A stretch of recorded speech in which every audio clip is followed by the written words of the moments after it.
Hello बच्चा, welcome to the fourth lecture of solution chapter.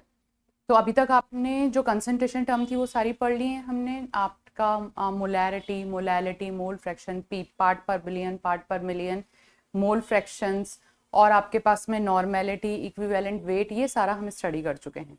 अब हम आते हैं नेक्स्ट स्टेप पे of this chapter. Next step में आपके पास में आपको क्या करना है, यहाँ पे हम बात करेंगे वेपर प्रेशर्स की। वेपर प्रेशर्स के बाद साथ में हम रॉल्स लॉ को भी यहाँ पे डिस्कस करेंगे।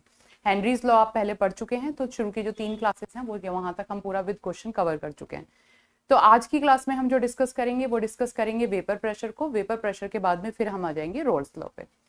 सबसे पहली बात, और आपको पता है यहाँ पे ये हैक एमसीक्यूज आपने देख रहे होंगे, तो ये आपकी एक एप्लीकेशन है जिसमें आपको हर चैप्टर के मल्टीपल मतलब हर चैप्टर के हर टॉपिक वाइज बहुत क्वेश्चन मिलेंगे आपको फट करने के लिए। तो आप अपनी प्रैक्टिस वहां से कर सकते हैं। तो जितने भी क्वेश्चन हैं ये आपके हैक एमसीक्यू से लिए गए हैं, और अगर आपको जो उसमें कोई भी किसी भी क्वेश्चन में कोई प्रॉब्लम है तो यू कैन टेक दैट, और उसके अकॉर्डिंग फिर वहां पे अगर आपको कुछ डिस्कस करना है तो आप मेरा कोड लेके डायरेक्टली मेरे बैच में आ सकते हैं, और वहां से हम लोग आपको जो भी कोई प्रॉब्लम है उसके लिए हम लाइव क्लास लेके वो डिस्कस भी कर सकते हैं। तो चलिए अब आज से स्टार्ट करते हैं आपका। तो यहाँ पे सबसे पहले आपका था आज हम कौन कौन से टॉपिक कवर करने वाले हैं। तो जो हम टॉपिक कवर करने वाले हैं पहले हम उसे लिख लेते हैं। तो आज की क्लास के जो हमारे टॉपिक होंगे वहां पे हम वेपर प्रेशर को डिस्कस करेंगे, क्योंकि वेपर प्रेशर इस चैप्टर में बहुत इंपॉर्टेंट है। तो इसमें आपके पास में कोई कंफ्यूजन नहीं होना चाहिए। वेपर प्रेशर के बाद में फिर हम दो कंपोनेंट, अगर आपका लिक्विड इन लिक्विड कंपोनेंट है, अगर आपका सॉलिड इन लिक्विड कंपोनेंट है तो उनके वेपर प्रेशर को डिस्कस करेंगे।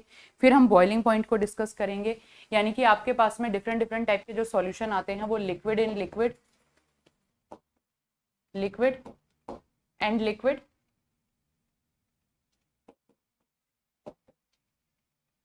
इसके वेपर प्रेशर को हम डिस्कस करेंगे। और फिर हम सॉलिड प्लस लिक्विड आपके पास में जो कंपोनेंट है उसके वेपर प्रेशर को डिस्कस करेंगे। तो ये हमारे पास में टर्म आ गई है। इसके बाद में हम बॉइलिंग पॉइंट भी यहाँ पे डिस्कस करेंगे, और रॉल्स लॉ को भी आज हम स्टार्ट कर देंगे,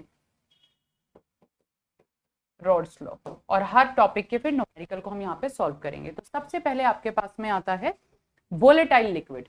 वेपर प्रेशर पढ़ने से पहले आपको ये पता होना चाहिए कि वोलेटाइल लिक्विड क्या होते हैं। वोलेटाइल जो वेपर में कन्वर्ट हो रहे हैं, यानी कि अब अगर मैं आपको कहूं कि मैंने एक हाथ में आपका, जैसे कि नेल पॉलिश रिमूवर होता है, एक हाथ में मैंने नेल पॉलिश रिमूवर लिया हुआ है और दूसरे हाथ में मैंने पानी लिया हुआ है, आप देखोगे पानी आपका ऐसे ही रहेगा, इतना ज्यादा मतलब बहुत ज्यादा वेपोराइज नहीं होगा, जबकि जो आपका नेल पॉलिश रिमूवर है वो तभी 1-2 मिनट में पूरा का पूरा वेपोराइज हो जाएगा। तो यानी कि वो लिक्विड जो बहुत इजीली वेपर में कन्वर्ट हो रहे हैं, इस तरीके के लिक्विड को आप वोलेटाइल लिक्विड कहते हैं, जो कि वेपर में कन्वर्ट होते हैं। यानी कि a liquid that readily evaporate or vaporize to give a relative low temperature। यानी कि हुआ क्या, जो मेरे थंब का, जो मेरे हाथ का था या जो मेरी हथेली का जो टेम्परेचर था, उसी टेम्परेचर को यूज करके जो आपके पास में नेल पॉलिश रिमूवर था वो तो वेपोराइज हो गया, पर वाटर वेपोराइज नहीं हुआ। यानी कि वो सब्सटेंस जो बहुत ही लो टेम्परेचर पे वेपर में कन्वर्ट हो जाते हैं, इजीली वेपोराइज हो जाते हैं, उसे आप वोलेटाइल लिक्विड बोलते हैं। ठीक है। तो आपने अल्कोहल भी देखा होगा कि जैसे घरों में, जैसे हम कई बार सरफेस वगैरह क्लीन कराने के लिए जो लेके आते हैं अल्कोहल का जो सॉल्यूशन होता है, आप उसको थोड़ी देर छोड़ो वो अपने आप वेपोराइज हो जाता है, तो वो भी बहुत इजीली कन्वर्ट हो जाता है। तो this property arise due to weak intermolecular forces. अब कोई कंपोनेंट वेपोराइज हो रहा है, बहुत इजीली वेपर में कन्वर्ट हो रहा है, और कोई सब्सटेंस इजीली वेपर में कन्वर्ट नहीं हो रहा है। तो इसमें फर्क क्या है, क्यों ऐसा कोई सब्सटेंस बहुत इजीली वेपोराइज हो रहा है और कोई दूसरा नहीं हो रहा। तो ये सारी चीजें डिपेंड करती हैं इंटरमोलिकुलर फोर्सेस। आप जो वर्ड यूज कर रहे हैं वो इंटरमोलिकुलर फोर्सेस। तो इंटरमोलिकुलर फोर्सेस से मतलब क्या है, मॉलिक्यूल के बीच में जो फोर्सेस काम कर रहे हैं। ठीक है बच्चा। तो आपके ये 2 मॉलिक्यूल हैं, इन दोनों मॉलिक्यूल के बीच में कौन से फोर्सेस काम कर रहे हैं, अब आपको फोर्सेस पता होने चाहिए। बेसिकली अगर हम बात करें तो हमारे पास में 3, 4 या 5 मेन फोर्सेस हैं। पहले आयनिक फोर्सेस आ गए, जहां पे आपके कैटायन और एनायन है। दूसरे आपके पास में आ गए डाइपोल डाइपोल फोर्सेस, जहां पे आपके पास में दोनों मॉलिक्यूल पोलर इन नेचर हैं, तो वो डाइपोल डाइपोल फोर्सेस हो गए। तीसरा आपके पास में आता है ion induced dipole. Ion induced dipole क्या होता है कि आपका एक एलिमेंट आयनिक है और दूसरा आपका नॉन पोलर है, पर आयन उसे इंड्यूस कर देता है और वो पोलर में कन्वर्ट हो जाता है। जैसे कि आपके पास में सोडियम आयन है और आपके पास में हीलियम गैस है, तो आयन इंड्यूस्ड डाइपोल हो गया। फिर आपके पास में आता है डाइपोल इंड्यूस्ड डाइपोल। कि एक डाइपोलर था और दूसरा नॉन पोलर था, पर ये बहुत वीक फोर्सेस होते हैं, इतने स्ट्रांगली वो नहीं होते हैं। बाकी आपके पास में आता है लंदन फोर्सेस या लंदन डिस्पर्जन फोर्सेस जिसे हम बोलते हैं, या फिर वॉन डेर वाल्स फोर्सेस, यानी कि वो मॉलिक्यूल जिनके ऊपर कोई चार्जेस प्रेजेंट नहीं है, तो उनके बीच में जो फोर्स ऑफ अट्रैक्शन होते हैं वो आपके लंदन डिस्पर्जन फोर्सेस होते हैं, और ये फोर्सेस इलेक्ट्रॉन के मूवमेंट के अकॉर्डिंग काम करते हैं। तो अब आपके पास में ये जो मॉलिक्यूल है, इन मॉलिक्यूल के बीच में जो फोर्सेस काम कर रहे हैं, इन फोर्सेस पे सब कुछ डिपेंड कर रहा है। अब देखो सिंपल सी बात है, आपकी दोस्ती बहुत पक्की है तो आप दोनों साथ साथ बैठोगे। भाई क्लास में देखते हो ना, दो बेस्ट फ्रेंड हैं, वो जाके वहीं पे बैठेंगे, और एक की डांट पड़ेगी ना तो दूसरा भी वहीं पे, टीचर अगर खड़ा करेगी तो दूसरे को भी साथ में खड़ा करेगी। तुम बातें कर रहे थे, तुम दोनों खड़े हो जाओ, दोनों खड़े हो जाएंगे एक साथ में। यहाँ पे अगर दोस्ती पक्की है तो ये दोनों सॉल्यूशन के अंदर रहेंगे, यानी कि अगर इन दोनों मॉलिक्यूल के बीच में जो लगने वाले इंटरमॉलिक्यूलर फोर्सेस हैं, अगर वो स्ट्रॉन्ग हैं, स्ट्रॉन्ग कब कब हो सकते हैं, आपके आयनिक फोर्सेस हो, आपके हाइड्रोजन बॉन्डिंग प्रेजेंट हो, आपके पोलर नेचर बहुत ज्यादा हो, तो वो बहुत स्ट्रॉन्ग होते हैं। तो उस केस में क्या होगा, वो दोनों मॉलिक्यूल के बीच में या सारे मॉलिक्यूल के बीच में लगने वाला जो फोर्स ऑफ अट्रैक्शन है वो बहुत ज्यादा है, तो दोनों एक साथ उस सॉल्यूशन के अंदर ही रहेंगे। अब क्या हुआ, अगला मॉलिक्यूल आपके पास में इस तरीके से है कि भैया टीचर ने कहा रोल नंबर वाइज बैठना है, टीचर ने कहा रोल नंबर वाइज बैठना है। अब रोल नंबर वाइज में भाई ऐसा बच्चा आ गया जिसके साथ में लड़ाई हो रखी है, तो क्या होगा, जितनी देर टीचर साथ में बैठेगी उतनी देर तो जबरदस्ती बैठे रहेंगे, पर अगर हल्का सा भी फोर्स मिला तो बाहर निकल जाएंगे। हल्का सा भी अगर आपको यहाँ पे फोर्स मिलेगा तो ये बहुत इजीली बाहर निकल जाएंगे, यानी कि ये बहुत इजीली वेपर में कन्वर्ट हो जाएंगे। तो इनके जो इंटरमॉलिक्यूलर फोर्सेस होते हैं, ये इंटरमॉलिक्यूलर फोर्सेस वीक होते हैं, यानी कि अगर आपके पास में वीक इंटरमॉलिक्यूलर फोर्सेस हैं तो उस केस में आपका जो मॉलिक्यूल है वो वेपोराइज हो जाएगा और वो बहुत इजीली सॉल्यूशन के अंदर से निकल के वेपर में कन्वर्ट हो जाएगा। तो सारा फैक्टर कहां पे डिपेंड कर रहा है, इंटरमॉलिक्यूलर फोर्सेस पे डिपेंड कर रहा है, दोनों मॉलिक्यूल के बीच की दोस्ती कितनी है उस पर डिपेंड कर रहा है।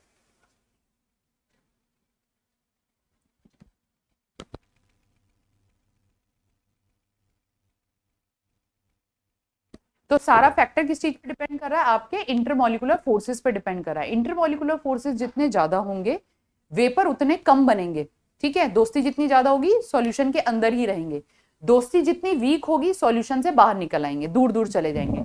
यानी कि अब अगर आपके पास में सॉल्यूशन है और आपके पास में इंटरमॉलिक्यूलर फोर्सेस कम है तो वो बहुत इजीली वेपर में कन्वर्ट हो जाएगा, बहुत इजीली उसके वेपर्स बन जाएंगे। तो इस तरीके के लिक्विड को आप वोलेटाइल लिक्विड कहते हैं, बहुत ही इजीली वेपर में कन्वर्ट हो जाता है।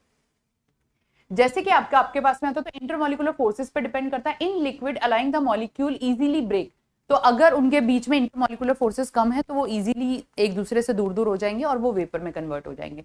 जैसे कि अगर आप बात करो, आपका कोई वॉलेटाइल लिक्विड है, वो लिक्विड फॉर्म में है तो इवेपोरेट होके वो वेपर में कन्वर्ट हो गया। तो ये अगर आपका लिक्विड है तो ये लिक्विड इजीली वेपर में कन्वर्ट हो जाएगा और इसे वेपोराइजेशन बोलते हैं या इवेपोराइजेशन बोलते हैं। और जब आपका वॉलेटाइल लिक्विड सरफेस पे आके लिक्विड में कन्वर्ट हो रहा है, यानी कि यहाँ पे ये सरफेस पे आके लिक्विड में कन्वर्ट हो रहा है, तो उसे आप कंडेंसेशन बोलते हैं। यानी कि जब आपका ये जो लिक्विड है ये वेपर में कन्वर्ट हो रहा है तो वेपोराइजेशन, और इसे आप कंडेंसेशन बोलते हैं। अब इक्विलिब्रियम पर क्या होगा, जितना आपका लिक्विड वेपर में कन्वर्ट हो रहा उतने ही वेपर लिक्विड में कन्वर्ट हो रहे हैं। यानी कि आप इसे ऐसे भी बोल सकते हो, molar concentration of product over molar concentration of reactant. पर यहाँ पे प्रोडक्ट और रिएक्टेंट ना होके यहाँ पे हमारे पास में आएगा कि आपका जितना वोलेटाइल लिक्विड वेपर में कन्वर्ट हो रहा है, गैस में कन्वर्ट हो रहा है, उतना ही आपका लिक्विड में कन्वर्ट हो रहा है। यानी कि आप इसे गैस अपॉन लिक्विड कर सकते हो, ठीक है। तो अब आपके पास में आता है, ये सबसे पहले हमें पता चला कि वोलेटाइल लिक्विड क्या होते हैं। अब वो कंडीशन जब rate of condensation become equal to the rate of vaporisation, कि आपका लिक्विड जितनी तेजी से वेपर में कन्वर्ट हो रहा था, यानी कि मैंने यहाँ पे एक क्लोज कंटेनर लिया और ये मैंने लिक्विड लिया, तो ये लिक्विड जितनी तेजी से वेपर में कन्वर्ट हो रहा है उतनी ही तेजी से वो वेपर से लिक्विड में कन्वर्ट हो रहा है। यानी कि ये जितने स्ट्रॉन्गली रेट ऑफ वेपोराइजेशन जितना होगा, रेट ऑफ इवेपोरेशन जितना होगा, रेट ऑफ कंडेंसेशन भी उतना होगा। तो उस टाइम पर आपके पास में इक्विलिब्रियम आ जाएगा। जैसे ये आपके पास में टाइम है, ये आपके पास में आ गया रेट ऑफ कंडेंसेशन, और यहाँ पे ये आपके पास में है रेट ऑफ इवेपोरेशन। वो वाला टाइम, ये जो टाइम है जहां पे आपके पास में जो रेट ऑफ इवेपोरेशन और रेट ऑफ कंडेंसेशन इक्वल हो जाता है, उस समय उस लिक्विड का जो प्रेशर होता है, उस लिक्विड का जो वेपर प्रेशर होता है, जो प्रेशर होता है उसे आप वेपर प्रेशर बोलते हैं। यानी कि मैं अगर डिफाइन करूं तो इनिशियली क्या होगा, मॉलिक्यूल लिक्विड फेज में ज्यादा होते हैं और लिक्विड फेज में ज्यादा होते हैं तो वेपर में कन्वर्ट होते हैं। यानी कि initially molecule evaporate to form from the liquid surface into vapour phase, तो लिक्विड फेज से वेपर फेज में कन्वर्ट होते हैं। As more molecule enter into the vapour phase some start colliding, तो वेपर फेज वाले जो मॉलिक्यूल्स हैं, ये वाले जो मॉलिक्यूल हैं ये आपस में कोलाइड करेंगे और ये नीचे कंडेंस होना शुरू कर देते हैं। और वो कंडीशन जब आपके इन दोनों के बीच में इक्विलिब्रियम आ जाता है, उस कंडीशन को आप वेपर प्रेशर कहते हैं।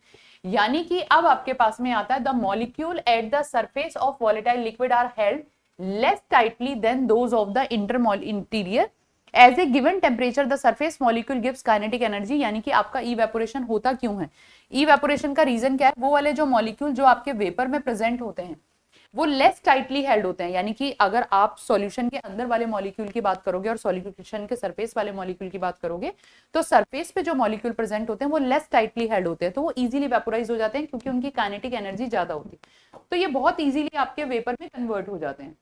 यानी कि ये यहाँ पे बहुत इजीली आपके इस तरीके से वेपर में कन्वर्ट हो रहे हैं। तो इसे आप बोलते हैं कि कितनी तेजी से वो वेपर में कन्वर्ट हो रहे हैं, उसे आप rate of vaporisation the volatile liquid पे डिपेंड करता है। और रेट ऑफ वेपोराइजेशन के आपका कितनी तेजी से वेपोराइजेशन हो रहा है वो किन किन फैक्टर पे डिपेंड करता है, पहले सरफेस एरिया पे डिपेंड करता है कि सरफेस एरिया जितना ज्यादा होगा उतने ही ज्यादा वो वेपोराइज होंगे। फिर आपका आता है कंडेंसेशन। कंडेंसेशन में क्या है, जो आपने वेपर्स बने थे वो वेपर्स कंडेंस हो रहे हैं, वो नीचे सेटल डाउन हो रहे हैं लिक्विड की फॉर्म में। So the molecule of the volatile liquid in gaseous state lose energy and form intermolecular forces to again come into the liquid state, तो उसे आपने कंडेंसेशन कहा। और रेट ऑफ कंडेंसेशन किस पे डिपेंड करेगा, रेट ऑफ कंडेंसेशन डिपेंड करेगा आपके वेपर मॉलिक्यूल कितने ज्यादा हैं, वेपर मॉलिक्यूल जितने ज्यादा होंगे रेट ऑफ कंडेंसेशन आपके पास में उतना ही ज्यादा होगा। अब आता है आपके पास में वेपर प्रेशर। तो आप वेपर प्रेशर किसे कहते हैं, वेपर प्रेशर आपके पास में है the pressure exerted by vapour of the liquid on the liquid at the dynamic equilibrium with it liquid. यानी कि इस लिक्विड में जितने आपके वेपर्स बन रहे थे, ये आपके वेपर्स बन गए इस लिक्विड से, और at the time of equilibrium जब आपके वेपोराइजेशन का जो प्रोसेस है, रेट ऑफ वेपोराइजेशन आपका रेट ऑफ कंडेंसेशन के इक्वल हो जाएगा, तो उस समय वेपर का जो प्रेशर होता है, यानी कि इस समय आपके पास में जो वेपर्स हैं इनका जो प्रेशर है इसे आप वेपर प्रेशर कहते हैं। यानी कि the pressure exerted by vapour of a liquid, एक लिक्विड के वेपर के थ्रू जो प्रेशर एक्सर्ट होता है when there is dynamic equilibrium in between the vapour state and the liquid state, this pressure is called vapour pressure. और किसी भी pure liquid के लिए आप उसे P नॉट से रिप्रेजेंट करते हैं, यानी कि ये आपके पास में प्योर लिक्विड के लिए, तो आप इसे P नॉट से रिप्रेजेंट करेंगे। तो ये हमारे पास में सबसे पहली टर्म आ जाती है वेपर प्रेशर। तो बहुत ही क्लियर होना चाहिए कि वेपर प्रेशर होता क्या है। अब आपके पास में आता है a volatile liquid A has a strong intermolecular forces and another volatile liquid has a weak intermolecular forces। बता दिया मैंने आपको, दो बेस्ट फ्रेंड है तो एक की डांट पड़ेगी तो दूसरे की भी डांट ऐसे ही पड़ेगी। यानी कि अगर दोनों बातें कर रहे हैं तो अगर एक को खड़ा होना पड़ेगा तो दूसरे को भी खड़ा होना पड़ेगा। तो उस केस में क्या है, इनके इंटरमॉलिक्यूलर फोर्सेस ज्यादा हैं। अगर इनके इंटरमॉलिक्यूलर फोर्सेस ज्यादा हैं तो इनका वेपर प्रेशर कम होगा। यानी कि आप इसे ऐसे लर्न कर सकते हो कि आपके पास में इंटरमॉलिक्यूलर फोर्सेस जितने हाई होंगे वेपर प्रेशर आपका उतना ही कम होगा। अब दूसरे जो मॉलिक्यूल आपके पास में है इनके बीच में इंटरमॉलिक्यूलर फोर्सेस कम है क्योंकि टीचर ने रोल नंबर से बैठा दिया है कि आज तो टेस्ट है, रोल नंबर से बैठोगे वरना तुम लोग चीटिंग करते हो। तो क्या होगा, जब तक टीचर बैठी तब तक लोग क्लास में सही से बैठे, जैसे टीचर गई टीचर के बाहर निकलते टीचर मुड़ी और अपनी अपनी सीट पे, तो ये क्या हो गया, यहाँ पे आपके इंटरमॉलिक्यूलर फोर्सेस बहुत कम है। उस केस में आपके पास में इंटरमॉलिक्यूलर फोर्सेस अगर आपके कम होंगे तो वेपर प्रेशर आपका कम ज्यादा होगा, क्योंकि ये जो लिक्विड है ये वेपर में बहुत तेजी से कन्वर्ट हो जाएंगे। यानी कि a volatile liquid A has a strong intermolecular forces, another volatile liquid has weak intermolecular forces which has greater vapor pressure। तो जिसके इंटरमॉलिक्यूलर फोर्सेस कम होंगे उसका वेपर प्रेशर आपका ज्यादा होगा। ठीक है, क्लियर।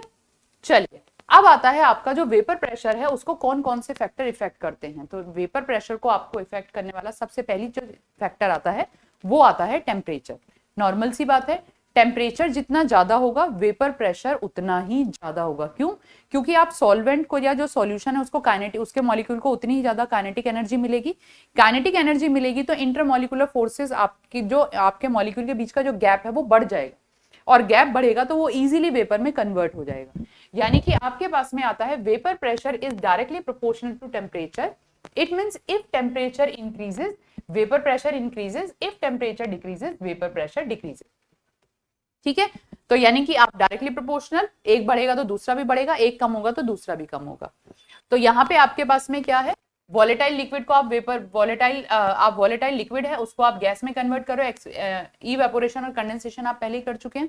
अब यहाँ पे आपके पास में जो गैस जो इक्वेशन आती है इसे आप क्लैसियस क्लैपियन इक्वेशन कहते हैं।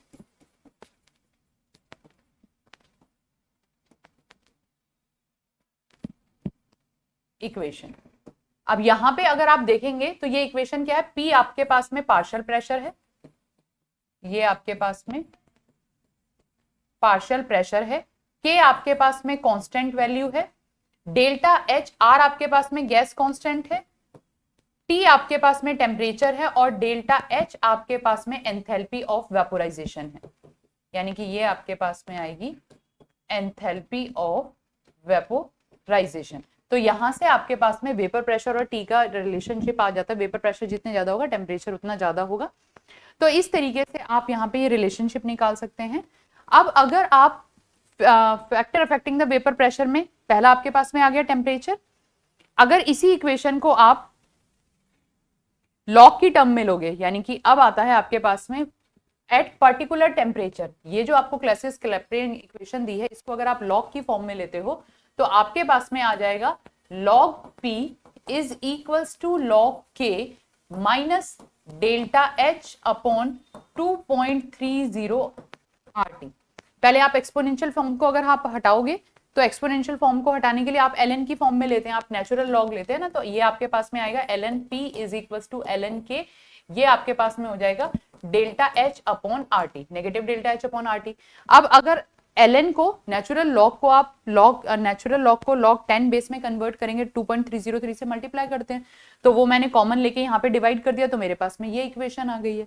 अब अगर मैं इसमें आपके पास में दो इक्वेशन ले लूं, एक इक्वेशन मेरे पास में है अलग अलग टेम्परेचर पे, log P1 is equals to log K minus delta H 2.303 R T1 temperature पे। अब और मेरे पास में दूसरी इक्वेशन है log P2 is equals to log K minus delta H upon 2.303 R T2।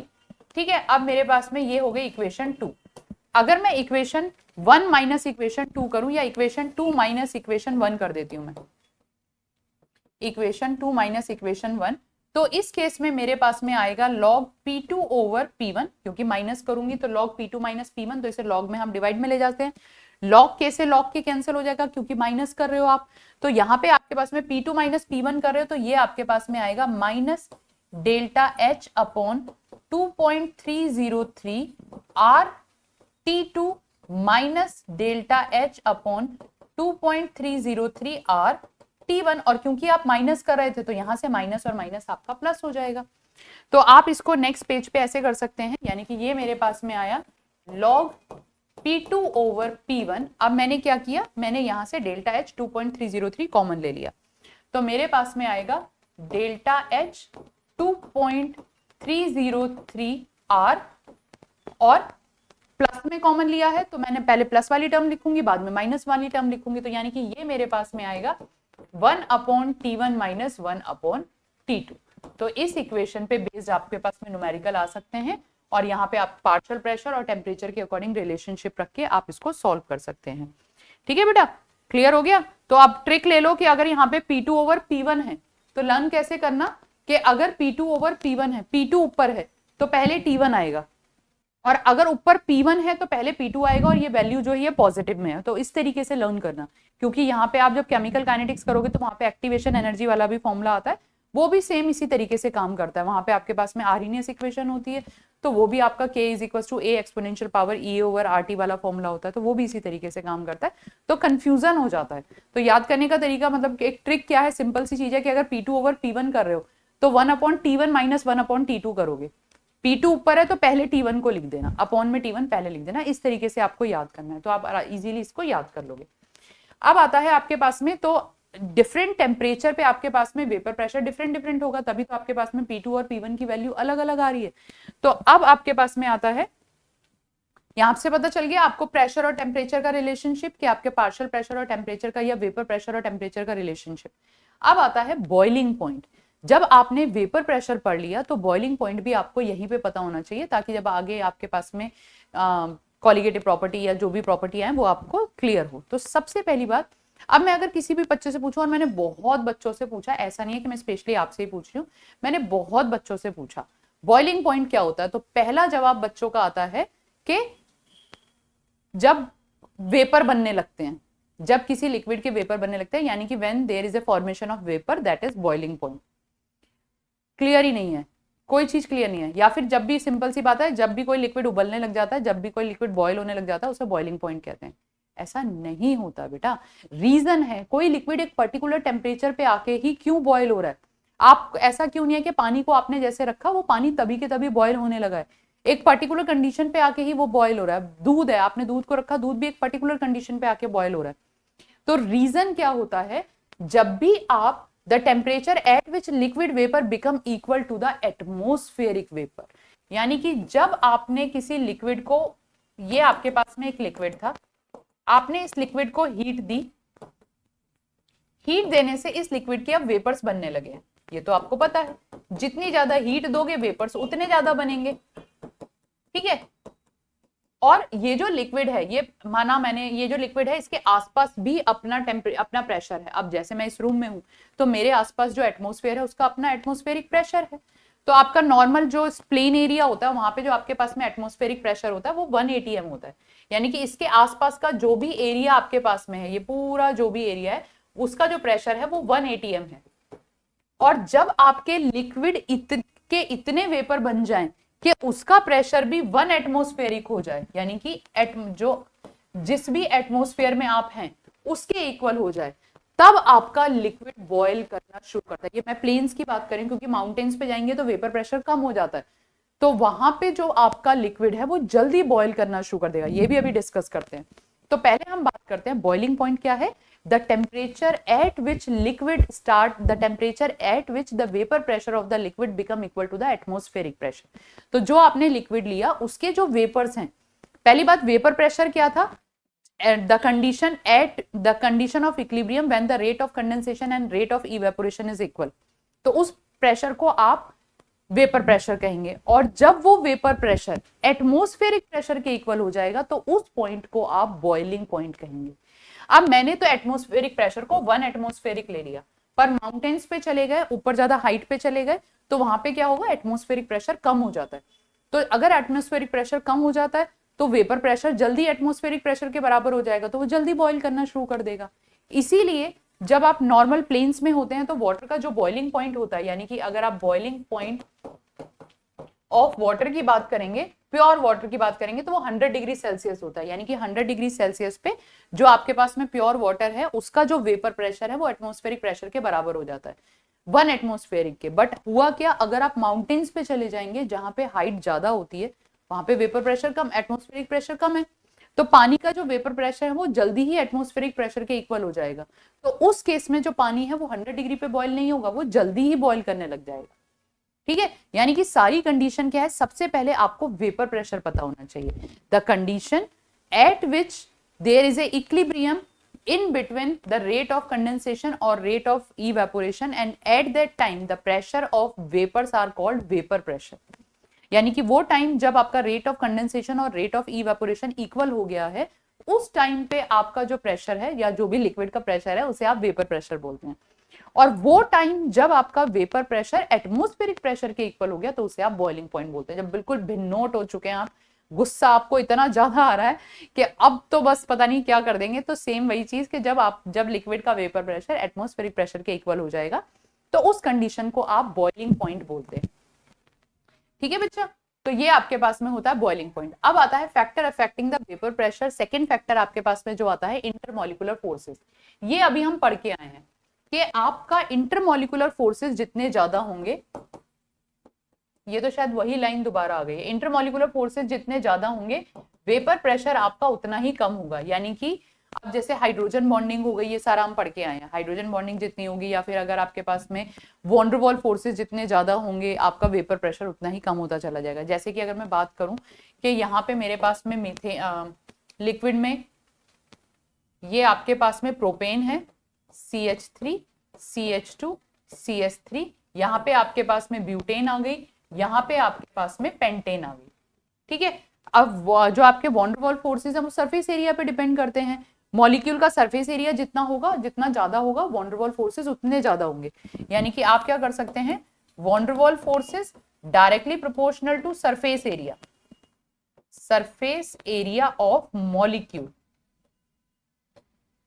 ठीक है, मॉलिक्यूल का सरफेस एरिया जितना ज्यादा वॉन वॉल फोर्सेस उतने ज्यादा, वॉन वॉल फोर्सेस जितने ज्यादा इंटरमोलिकुलर फोर्सेस या इंटरमोलिकुलर फोर्सेस उतने ज्यादा, और इंटरमोलिकुलर फोर्सेस जितने ज्यादा वेपर प्रेशर उतना कम। यानी कि अगर मैं आपसे कहूं कि मुझे इन तीनों को कंपेयर करना है तो मुझे बताओ सबसे ज्यादा वेपर प्रेशर किसका होगा, तो जिसका सरफेस एरिया सबसे कम है उसके इंटरमोलिकुलर फोर्सेस सबसे कम होंगे, उसका वेपर प्रेशर सबसे ज्यादा होगा। यानी कि अगर मैं यहाँ पे वेपर प्रेशर की टर्म में इसे कंपेयर करूं, अगर मैं वेपर प्रेशर की टर्म में कंपेयर करूं तो वेपर प्रेशर ऐसे होगा, पर अगर मैं इंटरमोलिकुलर फोर्सेस की टर्म में इसे कंपेयर करूं तो इंटरमोलिकुलर फोर्सेस आपके ऐसे होंगे। अब मैं कहूं कि मुझे बॉइलिंग पॉइंट की टर्म में कंपेयर करना है, तो इंटरमोलिकुलर फोर्सेस जितने ज्यादा बॉइलिंग पॉइंट उतना ही ज्यादा, वेपर प्रेशर जितना कम बॉइलिंग पॉइंट उतना ही ज्यादा। यानी कि अब अगर मैं इसे बॉइलिंग पॉइंट के लिए ले लूं, इंटरमोलिकुलर फोर्सेस और बॉइलिंग पॉइंट एक ही साथ काम करते हैं, तो बॉइलिंग पॉइंट आपका नॉर्मल पेंटेन का सबसे ज्यादा होगा, ब्यूटेन का उससे कम और प्रोपेन का सबसे कम होगा। ठीक है, तो ये सारी चीजें आपस में कोरिलेटेड होती हैं। क्लियर बच्चा? चलिए अब आता है आपके पास में question based on that, which of the following liquid will have the highest vapor pressure at 25 degrees Celsius and explain the answer by reasoning by intermolecular forces। देख लेते हैं किसका सबसे ज्यादा होगा। वाटर, H2O, H2O का जो मॉलिक्यूल है, एक H2O का मॉलिक्यूल 4 H2O के मॉलिक्यूल के साथ में हाइड्रोजन बॉन्ड बनाता है इस तरीके से।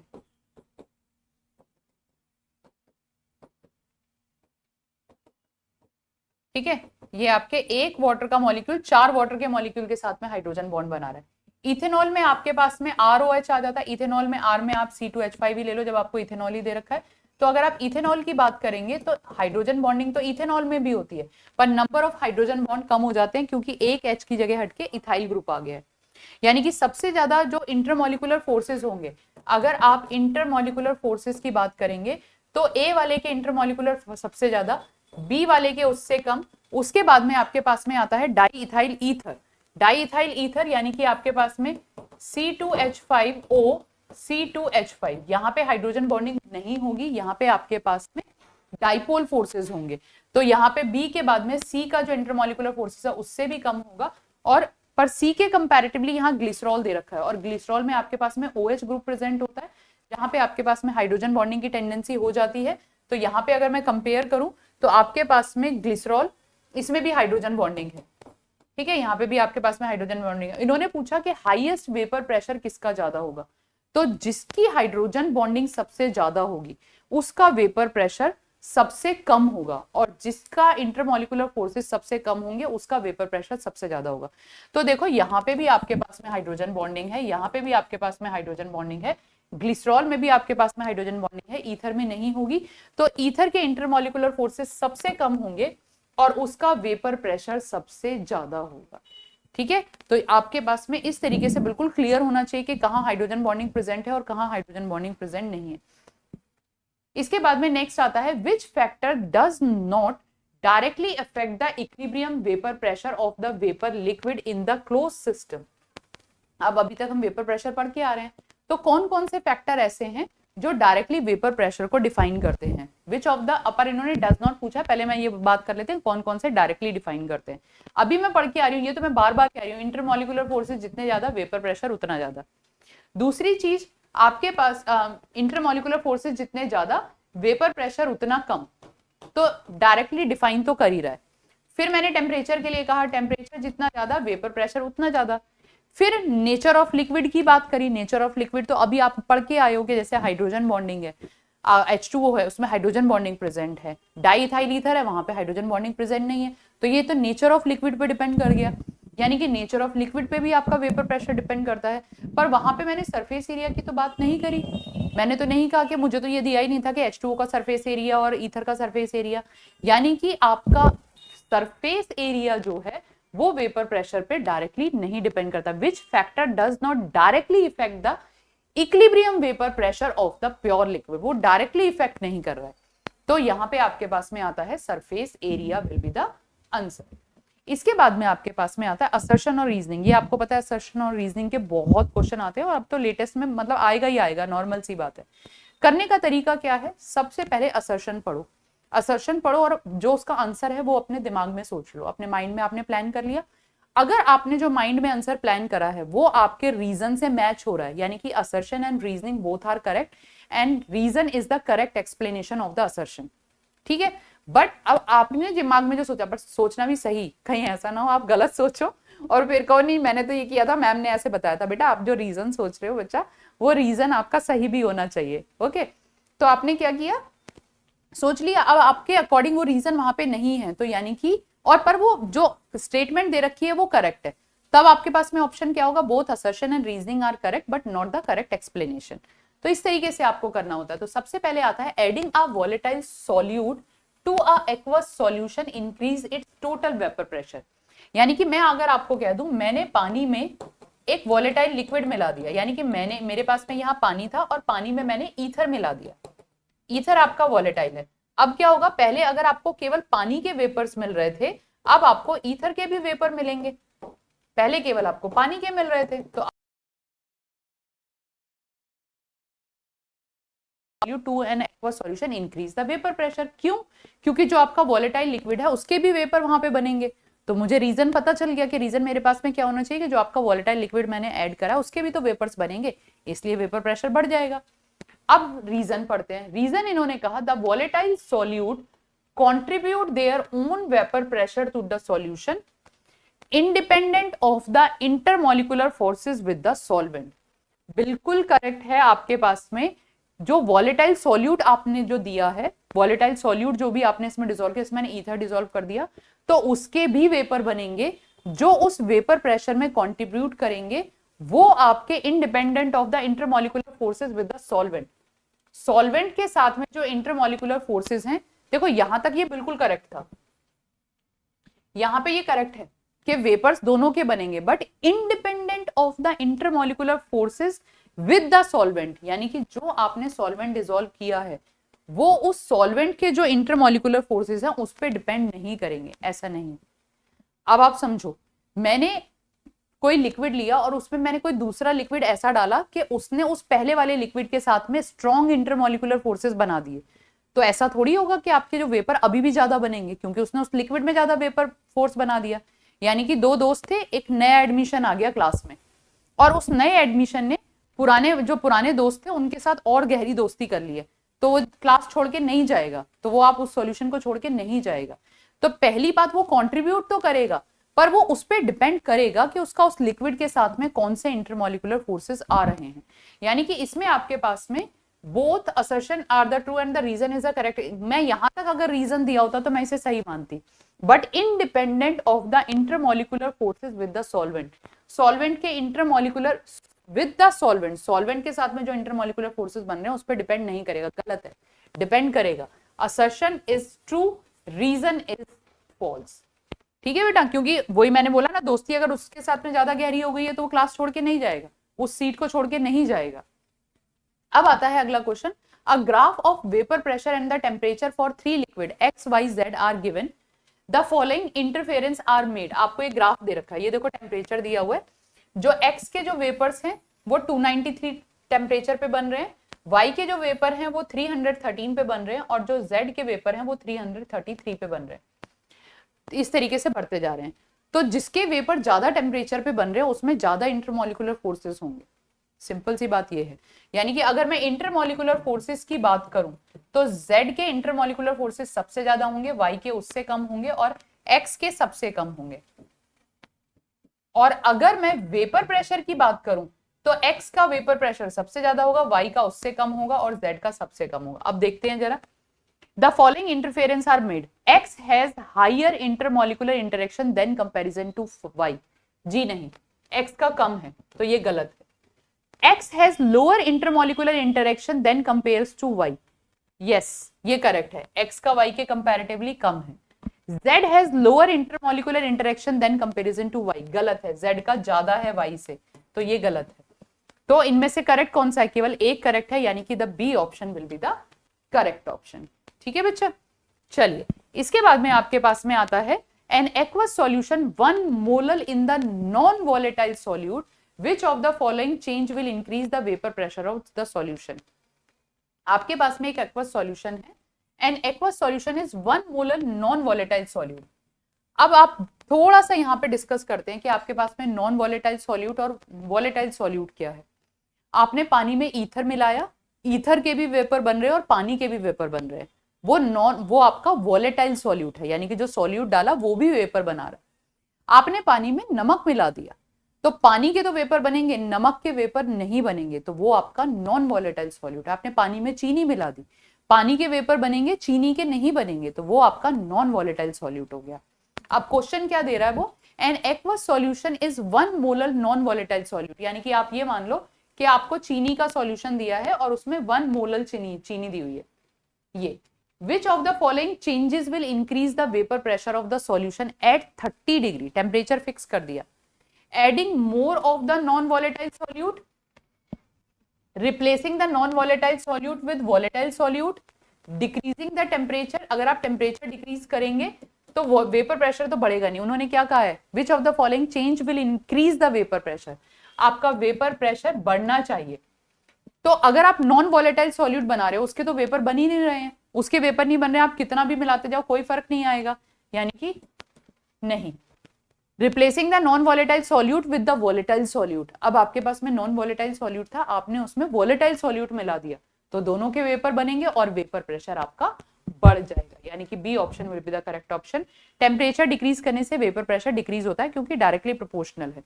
Reducing the volume of the solution, volume of solution कम करोगे तो वेपर प्रेशर इंक्रीज नहीं होगा आपका। क्लियर। अब आता है आपके पास में the vapour pressure of liquid at 300 millimetre of Hg is 298 kelvin, if the enthalpy of vaporisation is 30 kilo joule, what is the approximate vapour pressure at 310 kelvin. Sorry, आपके पास में क्लासियस कैप्रियन इक्वेशन आ गई है। तो यहाँ पे आपके पास में the vapour pressure of liquid is 300 at 298 kelvin, यानी कि टेम्परेचर आपके पास में 290 केल्विन है और वेपर प्रेशर ऑफ वो जो लिक्विड है वो आपके पास में 300 है millimetre of Hg। Entropy of enthalpy यानी कि डेल्टा H ऑफ आपको वेपोराइजेशन निकालनी है। अच्छा, ये दी हुई है, ये आपको 30 किलो जूल पर मोल दी है, यूनिट का बहुत केयरफुली ध्यान रखना। The approximate vapour pressure is 3, what is the approximate vapour pressure is 310, यानी कि अब आपको T2 310 दे दिया तो आपको P2 निकालना है। सबसे पहली बात, ये जो किलो जूल में उसको जूल में कन्वर्ट कर लेना, क्योंकि जो आपको R वैल्यू दे रखी है वो जूल में दे रखी है। तो आप फॉर्मूला क्या रखेंगे, log P2 over P1 is equals to delta H of vaporization upon 2.303 R 1 upon T1 minus 1 upon T2। बहुत लॉन्ग कैलकुलेशन वाला आंसर है। आप में यहाँ पे P2 की वैल्यू रख दो, P1 की वैल्यू रख दो, डेल्टा H ऑफ वेपोराइजेशन को, यानी कि मैं वैल्यू रख देती हूँ यहाँ पे, लॉग वैल्यू के अकॉर्डिंग आप ही लोग कैलकुलेट करेंगे इसे। तो ये आ गया 300, इसे मैंने P1 ही लिख दिया। ये आपके पास में आ गया 30 into 10 to the power 3 joule per mole, क्योंकि R की वैल्यू भी आपको जूल में दी है, इसको मैंने अप्रोक्सीमेटली 3.2 कर दिया। R की वैल्यू आपके पास में 8.314 जूल पर मोल पर केल्विन में दी है, और यहाँ पे आपके पास में T1 टेम्परेचर ऑलरेडी केल्विन में दिया है, अगर केल्विन में नहीं दिया होता तो आपको ये केल्विन में कन्वर्ट करना पड़ता। तो T1 आपके पास में आ गया 290 माइनस 1 अपॉन 310, तो आप इसको सॉल्व कर लेंगे और यहां से आपके पास में इसका आंसर निकल आएगा। ठीक है, इसके बाद में आपके पास में आता है next question, the vapour pressure of pure water at 25 degree Celsius is 23.8। Calculate the vapour pressure of the solution prepared by dissolving 18 gram of glucose in 90 gram of water at, explain how the presence of the non volatile solute vapour pressure. अब इस question को पहले बाद में करेंगे, मतलब ये आपका रॉल्स लॉ से रिलेटेड है, तो इस क्वेश्चन को हम बाद में डिस्कस करेंगे। अब आगे आपके पास में रॉल्स लॉ। रॉल्स लॉ क्या है? रॉल्स लॉ आपको बताता है the partial vapour pressure of the component. मान लेते हैं मुझे आपके पास में ये एक कंटेनर दिया था, इस कंटेनर में मेरे पास में यहाँ पे दो वॉलेटाइल सॉल्यूशन प्रेजेंट है, यानी कि यहाँ पे मेरे पास में A प्रेजेंट है और प्लस B प्रेजेंट है, यानी कि यहाँ पे मेरे पास में volatile solute plus volatile solvent present, दोनों ही वॉलेटाइल हैं, यानी कि लिक्विड में मैं इस तरीके से इसे ले रही हूं, या कंपोनेंट ले लो, सॉल्यूट सॉल्वेंट मत लो आप, A और B ले लो। ये मेरे पास में एक A हो गया और ये मेरे पास में B हो गया, ये आपके पास में A है और ये ग्रीन वाला मेरे पास में B, दोनों ही वॉलेटाइल है, तो दोनों के वेपर्स बनेंगे, यानी कि यहाँ पे मेरे पास में B के भी वेपर्स बनेंगे और यहाँ पे मेरे पास में A के भी वेपर बनेंगे। अब रोल्स क्या कहते हैं? The partial vapour pressure of A component in solution. Solution के अंदर किसी एक कंपोनेंट का partial vapour pressure, for example मैं इसे ले लेती हूं PA, एक कंपोनेंट मैंने PA ले लिया, दूसरा कंपोनेंट मैंने PB ले लिया, ये दोनों के पार्शियल वेपर प्रेशर हैं। The partial vapor pressure of component in solution is directly proportional to the mole fraction of that component in solution. Solution के अंदर, अब इस solution के अंदर मेरे पास में इनके जो वेपर प्रेशर हैं वो मैं लिख रही हूं इस तरीके से, यानी कि ये मेरे पास में XA है और ये मेरे पास में XB है। तो यहाँ पे जो इसके वेपर प्रेशर आ रहे हैं, यानी कि यहाँ से जो आपके पास में PA आ रहा है या ये जो PB आ रहा है, ये डायरेक्टली प्रोपोर्शनल होगा मोल fraction of that component in solution. तो मैं इसे ऐसे लिख सकती हूं PA, ये आपके पास में आ गया XB। प्रोपोर्शनैलिटी का साइन हटा के यहाँ पे हमारे पास में आता है equal to the vapour pressure of pure component multiply by the mole fraction, यानी कि अब आपके पास में जो इक्वेशन निकल के आती है, जो रॉल्स लॉ कहते हैं कि PA is equals to XA into PA not, और PA not vapour pressure of A in pure state है। PA नॉट मैंने पहले भी बता दिया था, यहां पे अगर आप लिखना चाहते हो आप दोबारा भी लिख सकते हो, PA not vapour pressure of A at pure state, जब वो बिल्कुल प्योर है, जब उसमें आपने कोई और चीज मिक्स नहीं करी है, कोई दूसरा कंपोनेंट मिक्स नहीं किया है, तो ये उसके इक्वल होगा। ऐसे ही अगर आप PB करोगे तो PB आपके पास में आएगा XA इंटू PB नॉट, ये आ गया। ठीक है, तो ये आपके पास में रॉल्स लॉ है। अब क्योंकि आपके पास में दोनों के वेपर्स बन रहे हैं, अगर आप यहां पे देखोगे तो यहां पे आपके पास में दोनों के वेपर बन रहे हैं, ग्रीन वाले के भी बन रहे हैं और रेड वाले के भी बन रहे हैं, तो वॉलेटाइल लिक्विड है, यानी कि यहाँ पे आपके पास में दोनों ही वॉलेटाइल सॉल्यूट हैं, इसके भी वेपर बन रहे हैं और इसके भी वेपर बन रहे हैं। तो इस केस में आपके पास में जो P टोटल आएगा वो आपके पास में आएगा vapour pressure of A plus vapour pressure of B।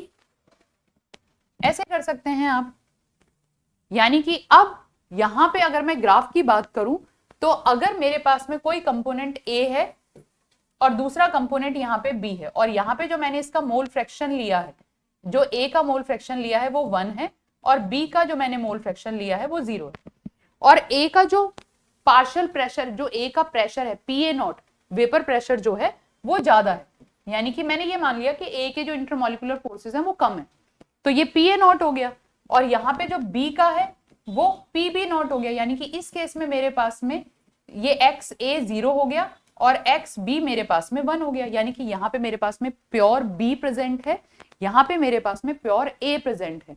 जब प्योर A प्रेजेंट है तो वेपर प्रेशर PA नॉट होगा, जब मेरे पास में प्योर B प्रेजेंट है तो PB नॉट होगा। B का नीचे लिखा है, यानी कि B के इंटरमॉलिक्यूलर फोर्सेस कम हैं और A के इंटरमॉलिक्यूलर फोर्सेस ज्यादा हैं, आप ऐसे कर लो। अब क्या किया, मैं जैसे जैसे यहाँ पे आगे की तरफ बढ़ रही हूँ, आगे की तरफ कैसे बढ़ रही हूँ, ये मोल फ्रैक्शन है, ये वाली जो टर्म है यहाँ पे मेरे पास में मोल फ्रैक्शन है। जैसे जैसे ए का मोल फ्रैक्शन कम हो रहा है, यानी मैं उसमें बी को ऐड करती जा रही हूँ, तो मेरे पास में यहाँ पे बी का कंपोनेंट में बढ़ाती जा रही हूँ, तो यहाँ पे मेरे पास में ये जो लाइन आती है ये इस तरीके से स्ट्रेट लाइन आती है। तो ये स्ट्रेट लाइन रिप्रेजेंट करती है कि मेरे पास में जो पी टोटल होगा वो P A plus P B के इक्वल होगा, दोनों के पार्शियल वेपर प्रेशर के सम के इक्वल होता है जब दोनों मिक्सचर में प्रेजेंट है। तो मेरे पास में आएगा P total is equals to P A plus P B, या फिर मैं इसे लिख सकती हूं P total is equals to X A into P A not plus x B into P B not. ठीक है, अब आपको एक्स ए नहीं, या फिर आपको इसको और ड्राइव करना है कि एक ही टर्म के एक ही मोल फ्रैक्शन के टर्म में आ जाए, तो अब आपको पता है X A plus x B is equal to 1 होता है, ये तो आपको बिल्कुल रट जाना चाहिए। यानी कि मेरे पास में आएगा P total is equals to 1 minus X B P A not plus x B into P B not. ये मैंने कैसे लिख दिया, क्यों, क्योंकि मुझे पता है X A plus x B is equal to 1 या जाई ए प्लस जाई B is equal to 1, sum of mole fraction of all component will equal to 1 only.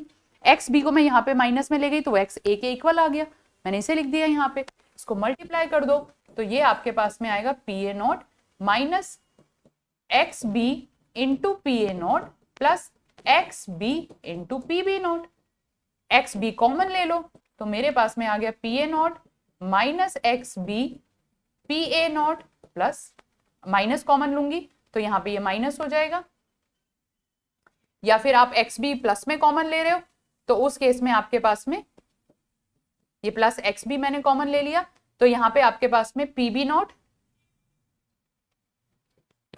Minus P A naught आ जाएगा। तो आप कैसे भी सॉल्व कर सकते हो, देखो डिपेंड करता है आपको, वही मैं कह रही हूँ फॉर्मूले तो बहुत सारे बनते चले जाएंगे, आप इसको एक्स ए की टर्म में निकाल लो, आप इसे एक्स बी की टर्म में निकाल लो, बट बेसिक कॉन्सेप्ट आपको पता होने चाहिए। अगर फॉर्मूला नहीं भी याद है आप इजीली सॉल्व कर सकते हो। तो ये आपके पास में रॉल्स लॉ का डेरिवेशन आ गया, Rawls law for the volatile liquids. आपके जो दोनों लिक्विड हैं वो वॉलेटाइल इन नेचर हैं, अगर आपके दोनों लिक्विड वॉलेटाइल इन नेचर हैं तो आपको जो वेपर प्रेशर मिलेगा वो दोनों के वेपर प्रेशर मिलेंगे। क्लियर। अब आता है आपके पास में रॉल्स लॉ का ग्राफिकल रिप्रेजेंटेशन हमने कर दिया, इसके बाद में आता है Rawls law for the non volatile solute. अब बात करते हैं नॉन वॉलेटाइल सॉल्यूट की। ये मेरे पास में एक प्योर सॉल्वेंट था, यानी कि मेरे पास में प्योर वाटर प्रेजेंट है, आप मान लो बिल्कुल पानी है, प्योर वाटर प्रेजेंट है। तो यहाँ पे मेरे पास में वाटर के जो वेपर्स आ रहे हैं, ये वाटर के वेपर बन रहे हैं, यानी कि ये मेरे पास में हो गया पी ए नॉट। ठीक है, अब क्या हुआ, मैंने पानी में चीनी मिला दी। चीनी क्या करेगी, जब आपने चीनी इसमें मिक्स करी है, तो मैं इसी को दोबारा कॉपी कर लेती हूँ, चलो दोबारा बना देती हूँ यहाँ पे इस तरीके से। अब मैंने क्या किया, पानी में चीनी मिला दी। जब मैंने पानी में चीनी मिलाई तो चीनी यहाँ पे इंटरमॉलिक्यूलर जो स्पेसेस हैं उसके बीच में आ गई, सरफेस पे भी आ गई, इस तरीके से चीनी डिसॉल्व हो गई। अब क्या होगा, आपके पहले जितने वेपर्स बने हुए थे, यानी कि पहले आपके पास में ये माना इतने वेपर बने हुए थे, चीनी क्योंकि इंटरमॉलिक्यूलर स्पेसेस में आ गई है और सरफेस पे भी आ गई है, तो अब जो वेपर बनेंगे वो वेपर्स कम बनेंगे, यानी कि अब इस केस में आपके पास में जो वेपर बनेंगे वो कम बनेंगे, पहली चीज। दूसरी चीज, जो वेपर बनेंगे वो केवल वाटर के ही बनेंगे, क्योंकि जो दूसरा कंपोनेंट है वो तो आपका नॉन वॉलेटाइल है, यानी कि यहाँ पे जो आपकी शुगर है, शुगर तो ऐसे के ऐसे ही रहेगी, ये नॉन वॉलेटाइल है। तो ये जो आपके पास में वेपर बन रहे हैं ये केवल वाटर के बन रहे हैं, तो आप कहोगे मैम इसको भी फिर पी ए नॉट लिख देते हैं, नहीं, इसे पी ए नॉट नहीं लिख सकते। क्यों, क्योंकि यहाँ पे जब ये प्योर स्टेट में था तो वेपर ज्यादा बन रहे थे, अब यहाँ पे जो ये बन रहे हैं ये इसके वेपर कम बनेंगे, ये दोनों सेम नहीं है, ये दोनों अलग बातें हैं, क्योंकि यहाँ पे सॉल्वेंट नहीं था, यहाँ पे आपने सॉल्यूट को डिसॉल्व कर दिया, यहाँ पे ये केवल सॉल्वेंट था, यहाँ पे सॉल्यूट को डिसॉल्व कर दिया, तो सॉल्यूट आपका इंटरमॉलिक्यूलर फोर्सेस के बीच में, इंटरमॉलिक्यूलर स्पेस के बीच में आ गया है। तो यहाँ पे जो वेपर बनेगा वो आपके जो वेपर बनेंगे वो वेपर ऑफ सॉल्यूशन है, सॉल्यूशन के वेपर बन रहे हैं, but actually vapour of solution is always less than vapour of pure solvent. ये ध्यान रखना, ये आपको बहुत काम आने वाला है। यानी कि सॉल्यूशन के जो वेपर्स होते हैं, वेपर जो होते हैं, सॉल्यूशन के जो वेपर प्रेशर होते हैं, वो आपके प्योर सॉल्वेंट के वेपर प्रेशर से हमेशा कम होगा। दूसरी चीज, जो आपका पी ऑफ सॉल्यूशन है, सॉल्यूशन के जो वेपर आ रहे हैं या सॉल्यूशन में जो वेपर प्रेशर बन रहे हैं, वो तो केवल एक ही वजह से ही तो बन रहे हैं, एक कंपोनेंट की वजह से ही तो बन रहे हैं, तो उसे मैं पीए भी तो लिख सकती हूँ। That will be equals to partial pressure of A. इसे पीए लिख सकते हैं हम, बिल्कुल लिख सकते हैं। चलो जी, अब हमारे पास में बहुत बड़ी चीज यहीं पे सॉल्व हो गई। तो ये मेरे पास में आएगा P of solution is equals to PA, और अगर मैं यहाँ पे रॉल्स लॉ को फॉलो करूंगी तो मेरे पास में आएगा XA इंटू PA नॉट। यही तो होता है जो आपका वेपर प्रेशर होता है। पार्शियल वेपर प्रेशर क्या होता है? Mole fraction multiply by the vapour pressure in the pure state. यानी कि मैं इसे कैसे लिख सकती हूँ? PS is equals to XA into PA not. PA not को मैं डिवाइड में ले गई तो मेरे पास में आया PS upon PA not is equals to XA। Subtracting from 1 both the side, it means both side subtracting from 1। तो आपने किया 1 minus PS upon PA not is equals to 1 minus XA। दोनों साइड को आपने 1 में से माइनस कर दिया। यहां पे अब मैं इसे एलसीएम ले लूं तो मेरे पास में आएगा PA not minus PS upon PA not is equals to XB। और यहां पे मैंने एक कॉलिगेटिव प्रॉपर्टी का डेरिवेशन पहले ही करा दिया। PA नॉट माइनस PS क्या हुआ? Lowering in vapour pressure. जब आपने सॉल्वेंट में सॉल्यूट मिला दिया, नॉन वॉलेटाइल सॉल्यूट मिला दिया, तो वेपर प्रेशर कितना कम हो गया? यानी कि आप इसे लिखेंगे PA not minus PS is the lowering in vapour pressure. Vapour pressure में कितनी लोअरिंग आ रही है? जब आपने उसको सॉल्यूशन में डिसॉल्व सॉल्यूशन बना दिया तो कितनी कम हो गई है? और अगर मैंने उसे PA नॉट से डिवाइड कर दिया तो वो मेरे पास में आ गई relative lowering in vapour pressure. यानी कि PA not minus PS upon PA not is equals to relative lowering of vapour pressure. ठीक है, अब ये कॉलिगेटिव प्रॉपर्टी कैसे है ये हम आगे डिस्कस करेंगे जब हम कॉलिगेटिव प्रॉपर्टी को डिस्कस करेंगे। तो पर ये फॉर्मूला अब आपके पास में ड्राइव हो गया। यानी कि अभी मेरे पास में दो फॉर्मूले यहाँ पे ड्राइव हो चुके हैं। कैसे कैसे? दो फॉर्मूले मेरे पास में कैसे ड्राइव हुए हैं? अगर मैं रॉल्स लॉ की बात करूं तो वहां पे मेरे पास में एक वॉलेटाइल और एक नॉन वॉलेटाइल, यानी कि यहां पे मेरे पास में वॉलेटाइल सॉल्यूट है और यहां पे मेरे पास में नॉन वॉलेटाइल सॉल्यूट है।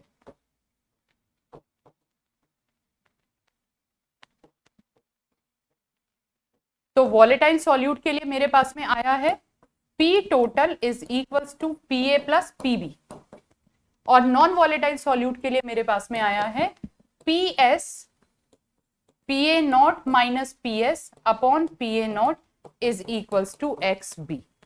तो ये मेरे पास में दो फॉर्मूले ड्राइव हो गए, वॉलेटाइल सॉल्यूट्स के लिए और नॉन वॉलेटाइल सॉल्यूट के लिए। अब आता है आपके पास में रॉल्स लॉ। ये स्पेलिंग गलत है, Rawls law link with the Henry's law. तो आपने हेनरीज लॉ में क्या किया था? हेनरीज लॉ में आपने कहा था कि डायरेक्टली जो mole fraction of the gas है that is directly proportional to the partial pressure of gas. यानी कि आपके पास में P is equals to KH into X आया था। ये भी तो इसी तरीके से हम ये भी तो यहाँ पे भी तो यही बात कह रहे हैं। यहाँ पे हम क्या कह रहे हैं? जो पार्शियल प्रेशर गैस का है वो उस गैस के जो उस लिक्विड में मोल फ्रैक्शन है उसके डायरेक्टली प्रोपोर्शनल है। तो इनडायरेक्टली कहीं ना कहीं कोरिलेशन आ गया। यहां पे हम कह रहे हैं कि जो आपके पास में PA है that will be equals to X into PA not. ठीक है, बट हेनरीज लॉ आप गैस के लिए ले रहे हैं, यहां पे आपने लिक्विड्स के लिए बात कर ली है। इसके बाद में आपके पास में आता है substance, mole fraction, vapour phase, यहाँ पे अब आ गया आपका डाल्टन्स लॉ।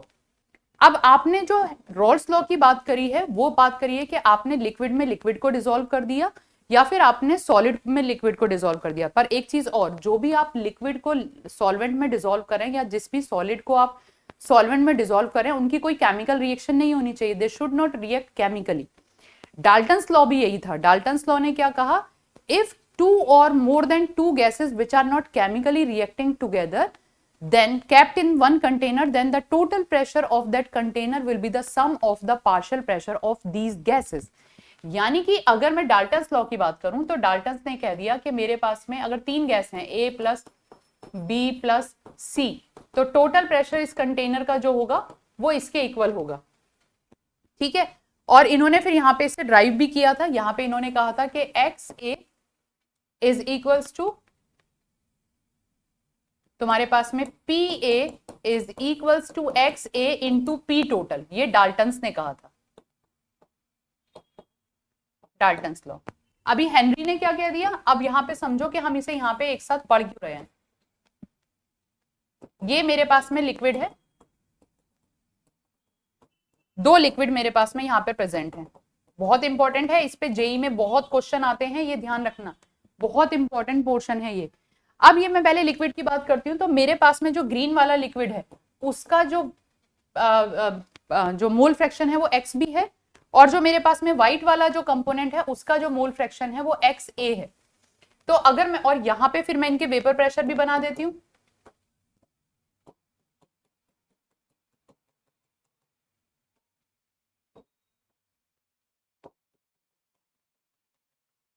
ठीक है, और मेरे पास में ये जो है आपका व्हाइट वाले के लिए ये PA है, और ग्रीन वाले के लिए मेरे पास में ये PB है।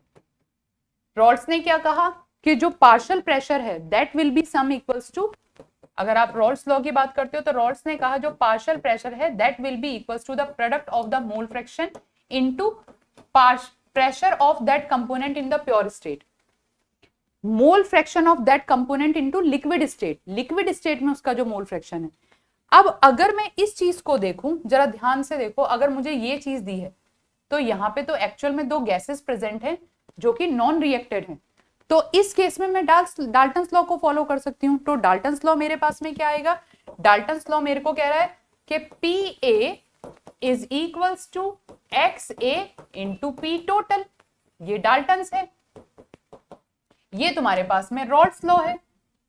अब यहां पे जो XA आ रहा है that is the mole fraction in vapour state, यानी कि ये जो XA आएगा ये वेपर स्टेट में है, और ये जो XB आ रहा है ये भी वेपर स्टेट में है। तो जब डाल्टन्स ने कहा तो डाल्टन्स ने कहा कि the partial pressure of any gas will be equals to the product of mole fraction of that gas multiply by the total pressure of that container और total pressure of these gases। तो ये मेरे पास में vapour state में partial pressure mole fraction है, और ये मेरे पास में इस सॉल्यूशन के अंदर मोल फ्रैक्शन है। तो ये थोड़ा सा डिफरेंस आ जाता है, पर है तो दोनों के लिए पार्शियल प्रेशर ही। तो मैं इन दोनों इक्वेशन को अगर मैं इक्वल रख दूं तो मेरे पास में आएगा XA into PT, XA in the vapour state, ये वेपर स्टेट में है, is equals to XA into PA not. तो मैं क्या कर सकती हूं, XA into vapour state is equals to XA into PA not upon PT। ये मेरे पास में वेपर स्टेट का मोल फ्रैक्शन और एक्वस स्टेट का या लिक्विड स्टेट का जो मोल फ्रैक्शन है उन दोनों का रिलेशनशिप आ गया। ये मैंने डाल्टन्स लॉ के अकॉर्डिंग निकाला, ये मैंने रॉल्स लॉ के अकॉर्डिंग निकाला, दोनों को इक्वल पुट कर दिया। अब आप इससे कितने भी फॉर्मूले बना दो, अब आपकी बुक में बहुत सारे फॉर्मूले दे रखे हैं, मतलब जेई में आपने देखा होगा बहुत सारे हैं। आप इसको 1/XB करके कर दो, फिर इसको XB में कन्वर्ट करके दे दो। क्वेश्चन आना चाहिए, क्वेश्चन आपको क्लियर तरीके से समझ आना चाहिए। फॉर्मूले तो आप इसमें कितने भी ड्राइव कर सकते हो, और क्योंकि आप जेई की तैयारी कर रहे हो तो आपको पता ही है आप बहुत एडवांस बच्चे हो, बहुत स्मार्ट बच्चे हो। अब आता है आपके पास में the vapour pressure of pure water at 25 degree Celsius is 23.8। तो vapour pressure of pure water आपको दे रखा है, तो मैं इसे लिख रही हूँ PH2O not is equals to 23.8 mm of Hg। What is the vapour pressure of solution, यानी कि आपको सॉल्यूशन का वेपर प्रेशर निकालना है ये आपको निकालना है। और ये आपने प्रिपेयर कैसे किया है, 18 ग्राम ग्लूकोज लिया और 180 ग्राम ऑफ वाटर लिया है। तो आप क्या करेंगे, number of mole of glucose निकालेंगे, C6H12O6, तो ये मेरे पास में आएगा 18 ग्राम अपॉन 180 ग्राम पर मोल, जो कि आपके पास में आ गया 1/10 या फिर 0.1 मोल। और ऐसे ही अब आप वाटर के नंबर ऑफ मोल्स निकालेंगे, तो वाटर के लिए आपके पास में नंबर ऑफ मोल आएंगे 180 ग्राम अपॉन 18 ग्राम पर मोल, तो ये आपके पास में आ जाएंगे 10। तो अगर आप मोल फ्रैक्शन ऑफ ग्लूकोज निकालेंगे यानी कि जाई ऑफ बी, तो एक्स बी आपके पास में आएगा number of mole of glucose, जो आपके पास में है 0.1 अपॉन 0.1 प्लस 10, तो 0.1 अपॉन 10.1, ये आपके पास में एक्स बी आ गया। फॉर्मूला रख दो आप, PH2O not minus PS upon PH2O not is equals to XB। PH2O not आपको दे रखा है 23.8, पीस ऑफ सॉल्यूशन आपको निकालना है 23.8, और मोल फ्रैक्शन आपके पास में आ गया 10.1। क्रॉस मल्टीप्लाई करो, आंसर निकल जाएगा। ठीक है, नॉन वॉलेटाइल सॉल्यूट डिसॉल्व किया है, इसलिए मैंने नॉन वॉलेटाइल वाला फॉर्मूला लगाया है।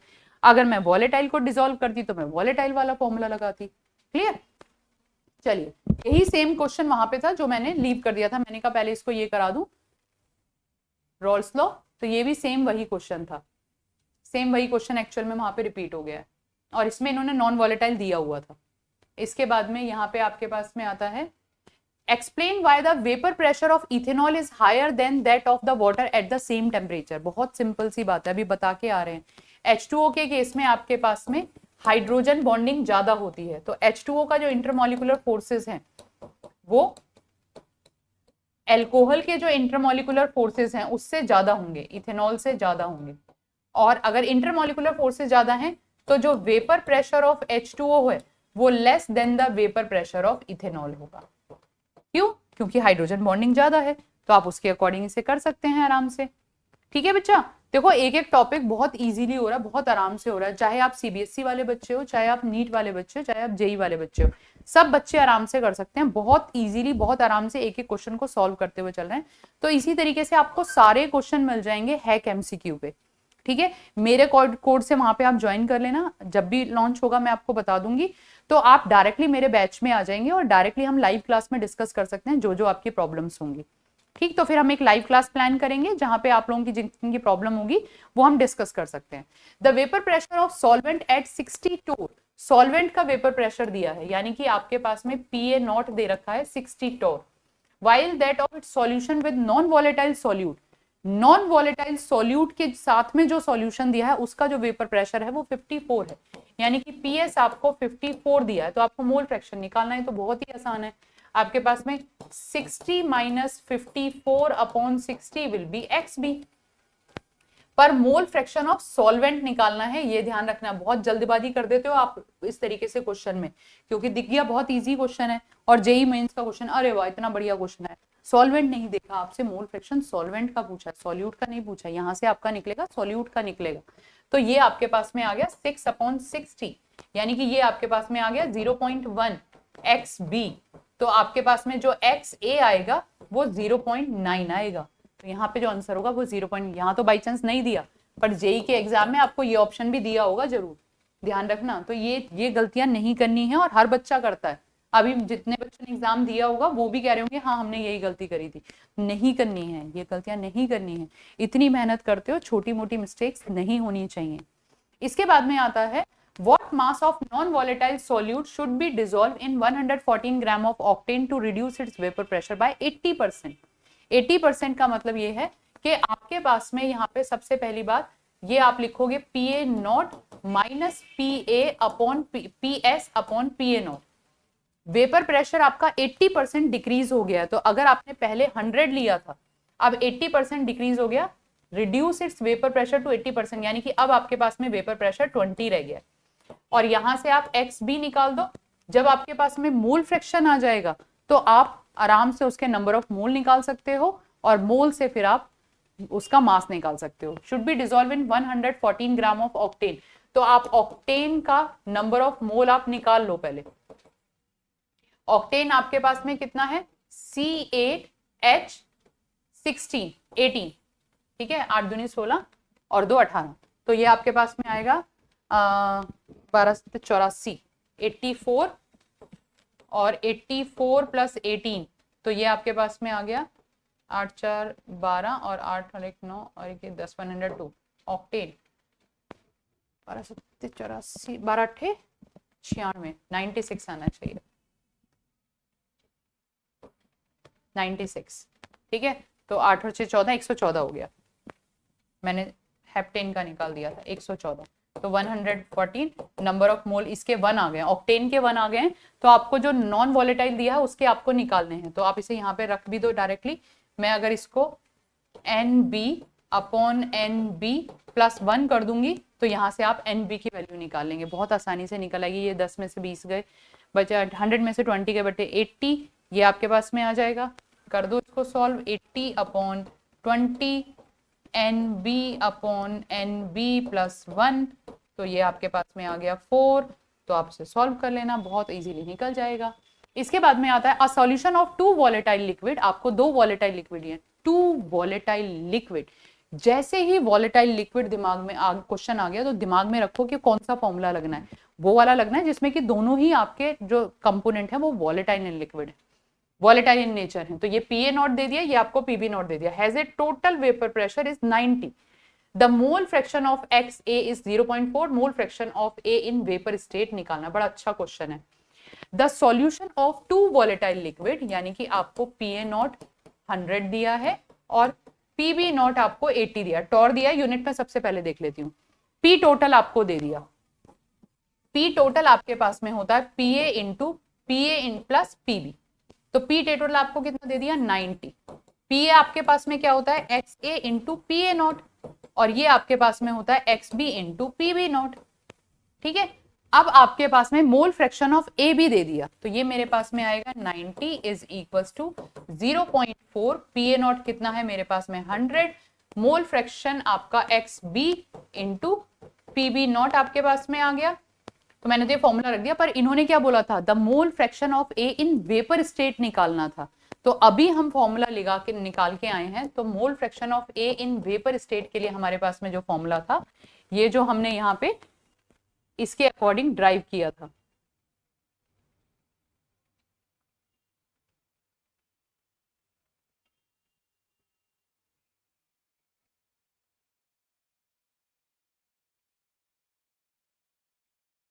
ये रहा XA into PA0 upon PT, तो डायरेक्टली सब कुछ दिया हुआ है। अब मैंने तो वो वैल्यू डायरेक्टली रख दी क्योंकि मैंने देखा ही नहीं कि मुझे वेपर स्टेट में दिया था, मैंने सोचा XB निकालने के लिए कहा है, तो यहाँ पे हम क्या करेंगे XA into PA0 upon PT, तो XA आपको 0.4 दिया है, PA0 आपको 100 दिया है और P टोटल आपको 90 दिया है, कर दो जी सॉल्व, तो ये आपके पास में आ गया 4/9, 4/9 के अकॉर्डिंग आपके पास में आंसर आ जाएगा, ठीक है, बहुत आसान था पर क्वेश्चन अच्छा था। इस तरीके के क्वेश्चन फिर आप कंफ्यूज हो जाते हैं, तो बहुत इजी तरीके से करते चलो। What is the vapor pressure of the solution prepared by dissolving 7 gram of non-volatile solute in 100 gram of water? If vapor pressure of pure water is 760 mg and the solute is 70% dissociated. अब ये question 70% dissociated वाला हम करेंगे next class में, क्योंकि dissociation के according मुझे कुछ फॉर्मूला भी कराना है, तो वो मैं यहाँ नहीं कराऊंगी। इसके बाद में आता है the vapour pressure of pure water, ये तो क्वेश्चन हम कर चुके हैं, क्वेश्चन 2-3 बार ऐड हो गया है। इसके बाद में आता है a solution is prepared by mixing 2 mole of benzene, आपको बेंजीन के 2 मोल दिए हैं और बेंजीन का PA0 भी दे रखा है 75, 3 मोल ऑफ टॉलिन, यानी कि आपके पास में बेंजीन, यहाँ को बेंजीन को मैं इस तरीके से लिख रही हूँ, बेंजीन ये आपको 75 दिया है और P0 ऑफ टॉलिन आपको दिया है 25, इसके आपके पास में 2 मोल हैं, बेंजीन के आपके पास में 2 मोल हैं और टॉलुइन के आपके पास में 3 मोल है। What is the partial vapour pressure of benzene in the solution, तो आपको क्या निकालना है partial vapour pressure, it means P benzene is equals to, in solution निकालना है, तो ये आपके पास में आ गया P benzene is equals to X benzene into P0 of benzene, तो मोल फ्रैक्शन निकालने के लिए आप क्या करोगे, क्योंकि बेंजीन के लिए 2 है तो ये आएगा 2/2 + 3, क्योंकि टोटल नंबर ऑफ मोल 5 हो गए, ये आपके पास में 75 आ गया। तो आप इसे करोगे 2/5 × 75, तो ये आपके पास में आ गया 5 5 5 5 25 30, डायरेक्टली देखते ही आपके पास में आ गया। ठीक है, ये डिसोसिएशन वाला क्वेश्चन अभी तभी लूंगी जब थोड़ा सा और इसको डिसोसिएशन के ऊपर बात कर लेंगे, तो ये क्वेश्चन हम लेंगे कल की क्लास में, इसको हम दोबारा लेंगे कल की क्लास में। ठीक है बच्चा, तो अभी आप ये वाले क्वेश्चन, अब एनसीईआरटी के बहुत सारे क्वेश्चन हैं। एनसीईआरटी में एक एग्जांपल क्वेश्चन दे रखा है, देखो साथ के साथ ही मैं बता देती हूँ।